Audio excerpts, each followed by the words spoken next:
श्रीमद्रामायणे वाल्मीकीये आदिकाव्ये उत्तरकाण्डे चतुर्विंशः सर्गः। रावणाय पतिव्रतास्त्रीणां शापः।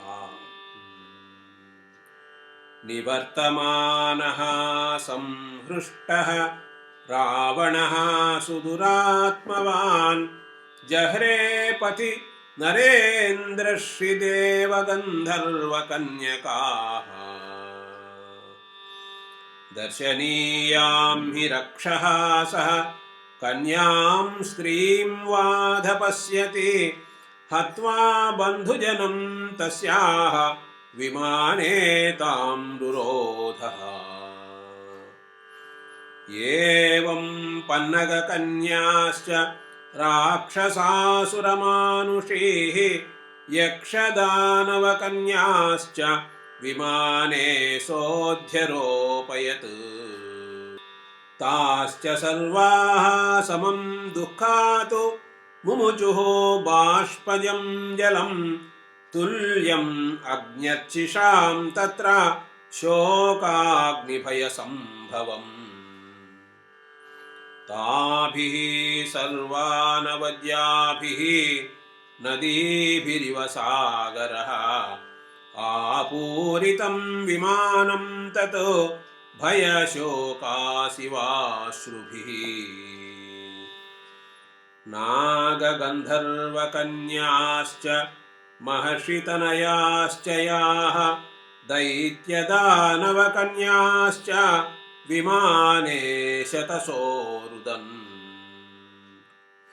दीर्घकेश्यः सुचार्वङ्ग्यः पूर्णचन्द्रनिभाननाः पीनस्तन्यस्तथा वज्रवेदिमध्यसमप्रभाः।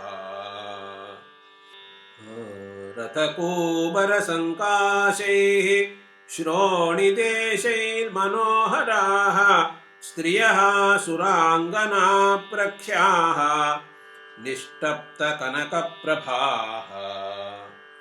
शोकदुःखभयत्रस्ताः विह्वलाश्च सुमध्यमाः तासां निःश्वासवातेन सर्वतः सम्प्रदीपितम्। अग्निहोत्रमिवा भाति सन्निरुद्धाग्निपुष्पकम्। दशग्रीववशं प्राप्ताः तास्तु शोकाकुलाः स्त्रियः दीनवक्त्रेक्षणाः श्यामाः मृग्यः सिंहवशा इव। काचिच्चिन्तयति तत्र किन्नु मां भक्षयिष्यति काचिद्दध्यौ सुदुःखार्ता अपि मां मारयेदयम्। इति मातॄन् पितॄन् स्मृत्वा भर्तॄन् भ्रातॄंस्तथैव च दुःखशोकसमाविष्टाः विलेपुः सहिताः स्त्रियः। कथं न खलु मे पुत्रः भविष्यति मया विना कथं माता कथं भ्राता निमग्नाः शोकसागरे।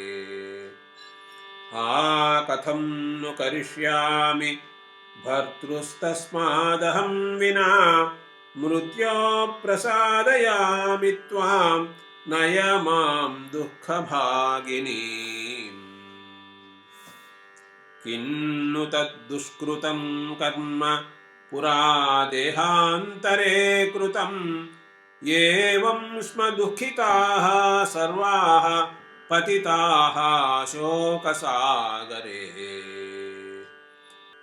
न खल्विदानीं पश्यामः दुःखस्यास्यान्तमात्मनः अहो धिङ्मानुषं लोकं नास्ति खल्वधमः परः। यद्दुर्बला बलवता भर्तारो रावणेन नः सूर्येणोदयता काले नक्षत्राणीव नासिताः। अहो सुबलवद्रक्षः वधोपायेषु युज्यते, अहो दुर्वृत्तमास्थाय नात्मानं वै जुगुप्सते। सर्वथा सदृशस्तावत् विक्रमोऽस्य दुरात्मनः, इदं त्वसदृशं कर्म परदाराभिमर्शनम्। यस्मादेष परक्यासु रमते राक्षसाधमः, तस्माद्वै स्त्रीकृतेनैव प्राप्स्यते दुर्मतिर्वधम्। सतीभिर्वरनारीभिः एवं वाक्येभ्युदीरिते, नेदुर्दुन्दुभयः खस्थाः पुष्पवृष्टिः पपातः। शप्तः स्त्रीभिः स तु समम् हतौजा इव निष्प्रभः, पतिव्रताभिः साध्वीभिः बभूव विमना इव। एवं विलपितं तासां शृण्वन् राक्षसपुङ्गवः, प्रविवेश पुरीं लङ्कां पूज्यमानो निशाचरैः। एतस्मिन्नन्तरे घोराः राक्षसी कामरूपिणी, सहसा पतिता भूमौ भगिनी रावणस्य सा। तां स्वसारं समुत्थाप्य रावणः परिसान्त्वयन्, अब्रवीत् किमिदं भद्रे वक्तुकामासि मे द्रुतम्। सा बाष्पपरिरुद्धाक्षी रक्ताक्षी वाक्यमब्रवीत्, कृतास्मि विधवा राजन् त्वया बलवता बलात्। ये ते राजन् त्वया वीराः दैत्या विनिहतारणे, कालकेया इति ख्याताः सहस्राणि 14। प्राणेभ्योऽपि गरीयान्मे तत्र भर्ता महाबलः, सोऽपि त्वया हतस्तात रिपुणा भ्रातृगृध्नुना।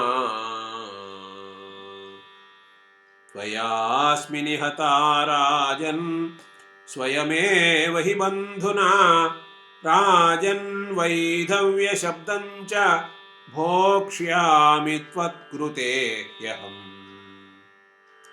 ननु नाम त्वया रक्ष्यः जामाता समरेष्वपि, सत्वया निहतो युद्धे स्वयमेव न लज्जसे।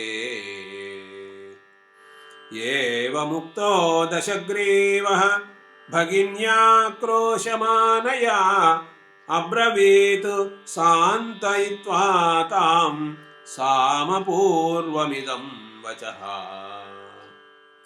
अलं वत्से रुदित्वा ते न भेतव्यं च सर्वशः, दानमानप्रसादैस्त्वां तोषयिष्यामि यत्नतः। युद्धप्रमत्तो व्याक्षिप्तः जयकाङ्क्षी क्षिपन् शरान्, नावगच्छामि युद्धेषु स्वान् परान् वाप्यहं शुभे। जामातरं न जाने स्म प्रहरन् युद्धदुर्मदः, तेनासौ निहतः संख्ये मया भर्ता तव स्वसः। अस्मिन् काले तु यत्प्राप्तं तत्करिष्यामि ते हितं, भ्रातुरैश्वर्ययुक्तस्य खरस्य वसपार्श्वतः। 14 भ्राता ते सहस्राणां भविष्यति, प्रभुः प्रयाणे दाने च राक्षसानां महाबलः। तत्र मातृष्वसेयस्ते भ्रातायं वै खरः प्रभुः भविष्यति तवादेशं सदा कुर्वन्निशाचरः शीघ्रं गच्छत्वयं वीरः दण्डकान् परिरक्षितुं दूषणोऽस्य बलाध्यक्षः भविष्यति महाबलः तत्र ते वचनं शूरः करिष्यति सदा खरः रक्षसां कामरूपाणां प्रभुरेष भविष्यति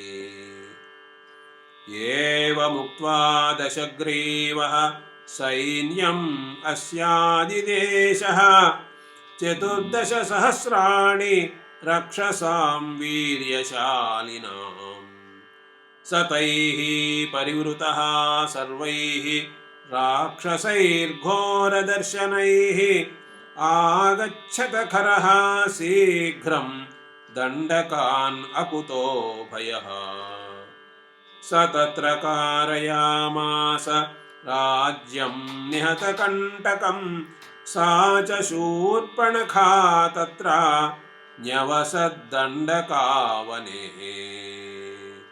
इति आर्षे श्रीमद्रामायणे वाल्मीकीये आदिकाव्ये उत्तरकाण्डे 24 सर्गः।